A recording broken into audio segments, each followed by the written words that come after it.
Hey friend, welcome back to the Self-Sufficient Sister.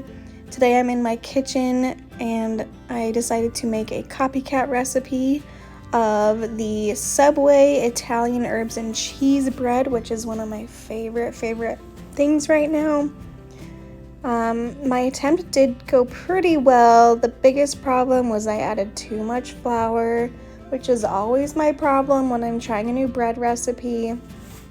You think I would learn my lesson by now, that you should add less at first and then gradually add more when you need to, but I haven't learned the lesson yet. Maybe this will be the time I learn, who knows. But it did turn out pretty good. It was very tasty, just a lot drier than it should have been.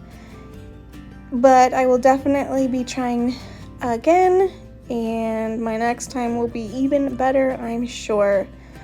I did put my bread and a real Subway sandwich on a plate at the end to compare. So yeah, it was a good first try. I will definitely try again though. And I'll put the recipe in the description. Thanks for watching. Enjoy the rest of the video.